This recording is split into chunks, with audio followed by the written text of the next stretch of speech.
What's up everybody, Sam Smiles here. Today I want to show you how to make the intro synth to One Last Time by Ariana Grande, and I will be making this synth sound in Serum. Now if you're watching this video, then you're probably seen some of my other videos, so please go ahead and subscribe to my channel if you are not yet subscribed, and also please go ahead and give this video a like to help with that YouTube algorithm. Alright, let's go and jump right into it. Now this sound is kind of like a Rhodes electric piano sound.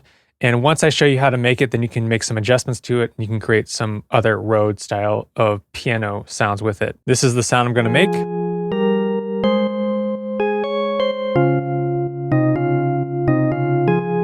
Now basically, I have the high notes separated from the lower notes. And if I look down here, I've got this Kickstart 2, which is side chaining the sound. And I do that because that's just how it sounds in the actual song. It sounds like it's got that side chain going on.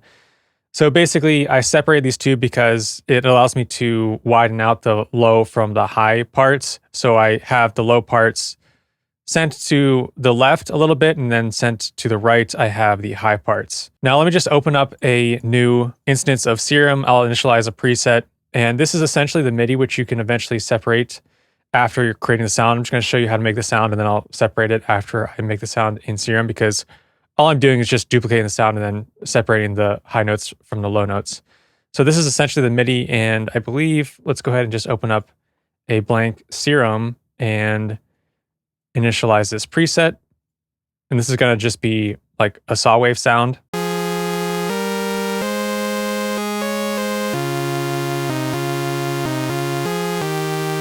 Now, basically, to create a Rhodes style of sound, you can go to just something basic like a sine wave, but I found these wavetables in digital that are harmonic morph, harmonic subtle, and harmonic series. And when you open up these, so if I go through them, they're basically sine waves, but then as you adjust this wavetable position, then it actually changes it. And so this is where you can get some modulation and different sounds and harmonics out of the actual wavetable. So for this harmonic morph, let's just play what it sounds like with a sine wave.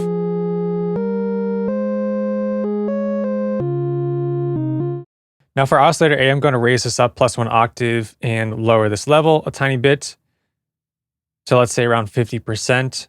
And then I'll raise up this wavetable position, and let's put it to maybe around there.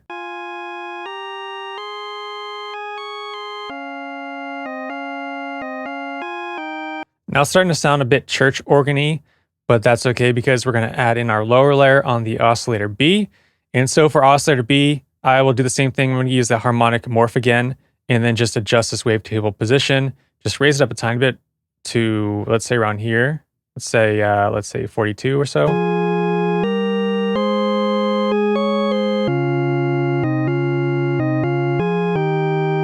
And now see if I change this harmonic morph a bit.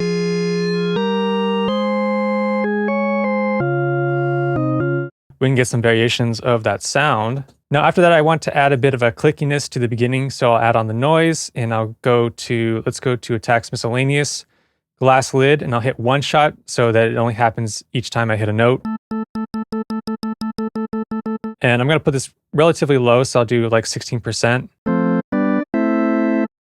And let's go to my envelope 1. So I want this to really ring out each time these chords hit and almost overlap on that release. So I'll set a really long release, and the sustain I'm going to take down, and let's kind of adjust this decay. And I'll adjust that decay like to there, and adjust this curve.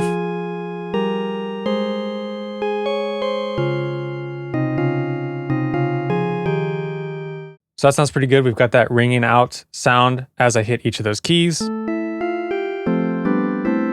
I'm just hitting some random keys on my keyboard. And I want to take out some of that ringiness to muffle it a tiny bit. So I'm going to go ahead and do that with my envelope 2. And eventually I will assign this to my filter. So let's go ahead and just increase that release. Maybe raise up this decay a tiny bit. Do about there, and then turn on my filter. And I'll do the MG low 12 and turn it on for A and B, and then turn on my key tracking.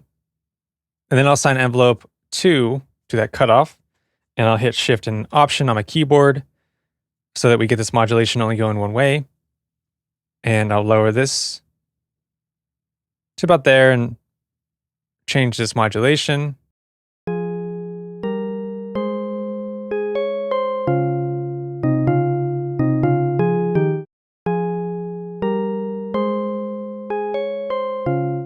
And I just raised up my drive and my fat and lowered that master because it was clipping a tiny bit.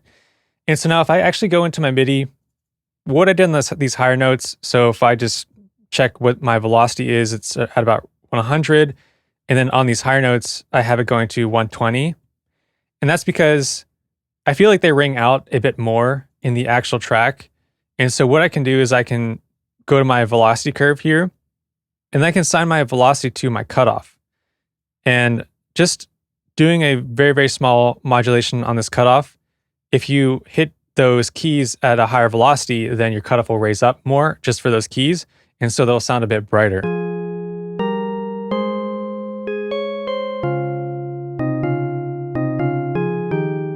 And now after I do that with the velocity, I'm going to go into my effects, just add on my compressor.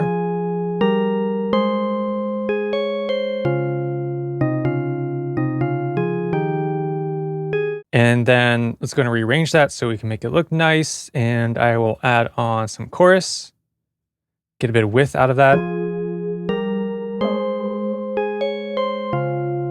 I don't like the default settings on the chorus. They always have it like way too high, so I always have to adjust it. So I tend to always take this depth down and raise up this. This is like a low pass filter.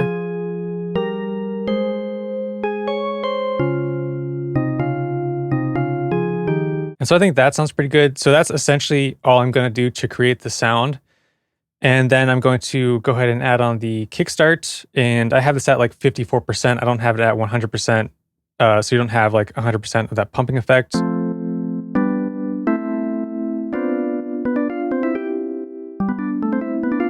So I'm just playing random notes on that keyboard. And what I'll do is duplicate this. And I'll just go ahead and mute this lower layer on that MIDI. Duplicate it. And then let's go ahead and pan this to the right, 25 or so. And then for this low one, I'm going to mute the high notes and duplicate it. And then pan this to the left. And now we can get a nice stereo spread with this keyboard sound. And there you have it. That is the sound. So once again, now once you have this down, then you can go back into Serum and you can make some adjustments to these harmonic wavetables. And you can even try out some of these other ones like harmonic subtle, harmonic series, and you can get some other interesting sounds out of them. Kind of get that Rhodes sound, that organy type of keyboard sound. So now if you do just want to grab this preset, I'll put a link down below so you can grab it for free. If you enjoyed this video, please go ahead and give it a like, and also please subscribe to my channel if you are not yet subscribed. And if you'd like to check out any of my Serum preset packs, I'll put links down below for those as well. Thank you so much for watching. I'll see you next time.